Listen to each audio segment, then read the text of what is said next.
Hello दोस्तों, नमस्कार। कैसे आप लोग? आई होप आप लोग अच्छे होंगे। तो फाइनली गाइस, आज हम गाना सुनने वाला है हिट मशीन। भाई हिट मशीन के हिट गाना आ गया है टिकुलिया जनवा मारत कि ना। भाई गाना के बोल बा और काफ़ी मस्त लगा था भाई गाना सुने में, एकदम बवाल सॉन्ग बा।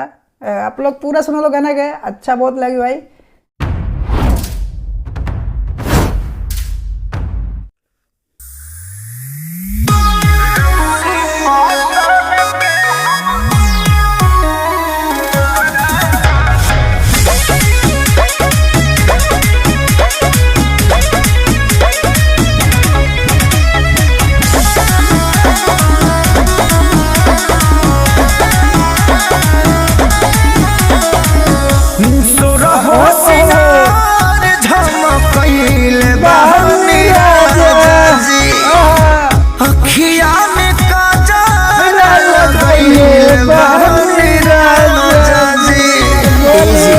देखी ना अरे सूरज सिंगारी झमकइले बानी राजा जी, अखिया में काजल लगइले बानी राजा जी। मुंह खोली बोली जुआ जरा तक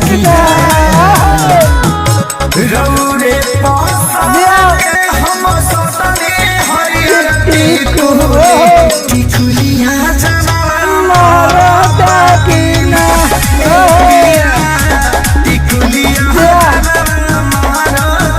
बहुत जना मरता हो।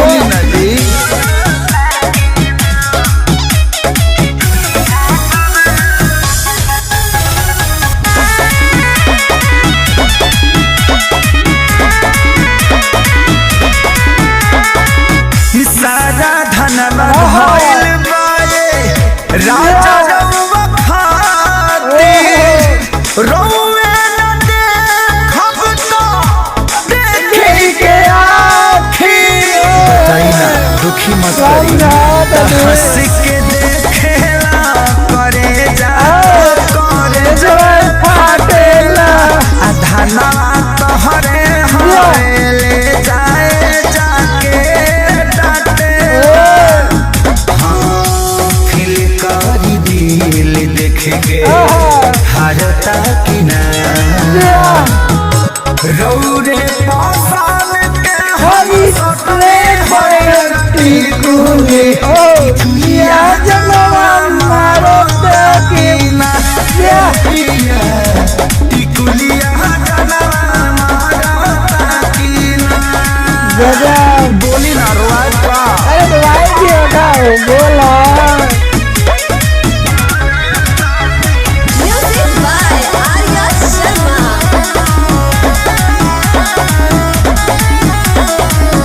ब्यूटी पार्लर जाके केसिया कोई निहारी लाई हो जाए टाइट चली काटी फूल ना आज तरफ चाहिए पूरा चमकी तो हमारा चेहरा के मसाज होई पालिश भइलवा गजरौरे खाती फूल बॉडी मालिश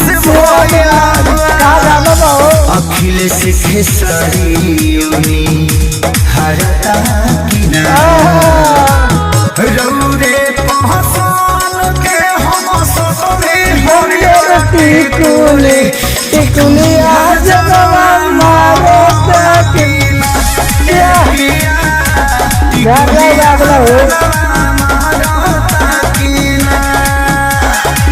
बोली ना अगर मारता तो चली ना। हिट मशीन के हिट गाना, अरे बहुत हिट रहल हो। अरे हिट मशीन के हिट गाना बहुत हिट रहल भाई, लाजवाब। झाड़ दिले भाई, एकदम पूरा झाड़ दिले।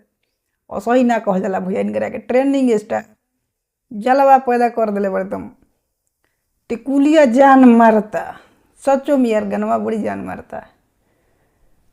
बहुत मस्त गाना रहल भाई, खेसारी लाल के आवाज रहल। प्रिया रघुवंशी बड़ी काफ़ी एक्शन एक्सप्रेशन जो भी रहे बहुत मस्त रहल यार, एकदम मजा गिला देखे में। अखिलेश कश्यप भाई, सब कोई तो अखिलेश बाबा कहला, लेकिन अखिलेश कश्यप बहुत बड़ा राइटर बड़े। गाना लिखा था भैया ट्रेंडिंग स्टार के, एकदम लाजवाब भाई। गाना जो भी आवता हिट मशीन के हिटे रहता है, एकदम जलवा पैदा कर देता है एकदम। तो जितना बड़ा लोग भैया ट्रेंडिंग स्टार हिट मशीन के फैन, दबा के शेयर कर लो पूरा भाई 100 मिलियन पहुंचा के भाई। गाना एकदम बहुत बाल बा, ब्लॉक बस्टर बा, ज़्यादा से ज़्यादा शेयर कर लोग। आर्या शर्मा के म्यूजिक दियल बा, बाकी म्यूजिक बहुत जगह से लगा था, एकदम फुल नाइट वाला गाना रहा भाई, एकदम मजा आ गया भाई सुन के, जबरदस्त। खेसारी भैया तेरिको भाव ना दिले यार। तो खैर डिस्क्रिप्शन में लिंक बा, जाके वहाँ से गाना सुनो लोग, एंजॉय कर लोग। अच्छा लगा तो कमेंट सेक्शन में जरूर बताइए। आज पावर स्टार गाना आइल बा, खेसारी लाल के भी गाना आइल बा, तो कौन बेस्ट लगल भैया कमेंट सेक्शन में जरूर बताइए। मिला अब नेक्स्ट वीडियो में, बाय बाय।